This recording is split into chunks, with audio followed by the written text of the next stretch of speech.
தற்போது நம்முடன் மூத்த பத்திரிகையாளர் திரு ராதாகிருஷ்ணன் அவர்கள் நம்முடன் இணைந்திருக்கிறார். சார் வணக்கம் சார். தற்போது இந்த நிலை தொடரக்கூடாது, அமைதி நிலவணும் அப்படின்னு ட்ரம்ப் குறிப்பிட்டிருக்கிறார். அப்ப இந்த தாக்குதல் மீண்டும் தொடருவதற்கான வாய்ப்புகள் இருக்கா? ஈரானுடைய எதிர்வினை எப்படி இருக்க போகுது இதுல?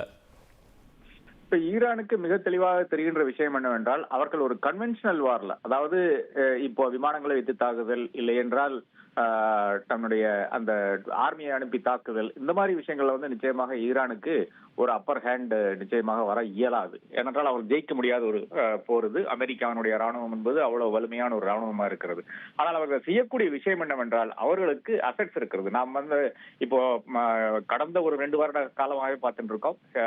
இது ஹூத்திஸ் ஆனாலும் சரி, ஹெஸ்புல்லா ஆனாலும் சரி, இல்ல ஹமாஸ் ஆனாலும் சரி, இவர்கள் எல்லாம் ஈரானுடைய அந்த ஒரு பேட்டர்னேஜில் தான் வளர்ந்து கொண்டிருந்தார்கள் நமக்கு தெரியும். இந்த மாதிரியான இன்னமும் எவ்வளவோ சிறு சிறு குழுக்கள் ஆங்காங்கே இருக்கிறதுக்கான அந்த வாய்ப்பு இருக்கிறது.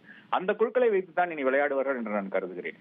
இனி என்னை பொறுத்தளவு பெரிய ஒரு ஸ்டேல்மேட்டாகத்தான் பாக்குறேன். அங்க அப்கோர்ஸ் நியூக்ளியர் பிளான்ட் அடிச்சிட்டாங்க, அதனால ரேடியேஷன் லீக் இருக்கும். அதனால என்டையர் வெஸ்ட் ஏஷியா ரீஜனுக்கு இன்னைக்கு பிரச்சனையாக போறது. ரேடியோ ஆக்டிவிட்டி நம்ம செர்னோபில் விஷயத்துல பார்த்தோம், எந்த அளவுக்கு அந்த ரேடியோ ஆக்டிவிட்டி காரணமாக எந்த அளவுக்கு அந்த ஏரியா பாதிக்கப்பட்டதுன்னு.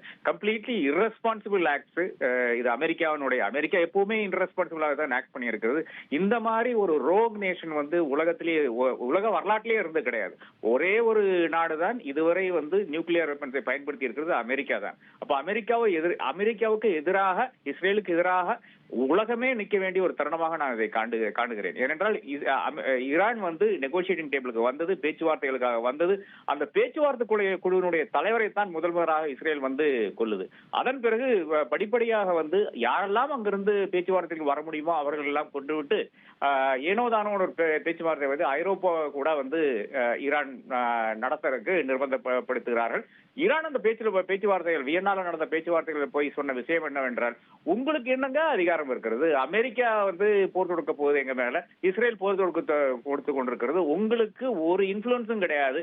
உங்க கூட உட்கார்ந்து பேசுறதே வேஸ்ட்.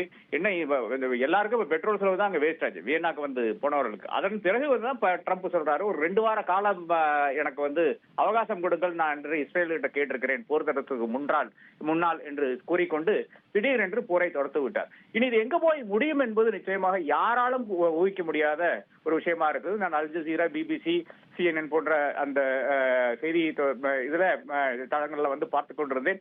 ஒரு எக்ஸ்பர்ட் கூட எங்க போய் முடியும் என்று ப்ரெடிக்ட் பண்ண முடியாது. ஏனென்றால் ஈரானை பொறுத்தவரை டீப் அசெட்ஸ் இருக்கின்ற ஒரு நாடாக இருக்கிறது.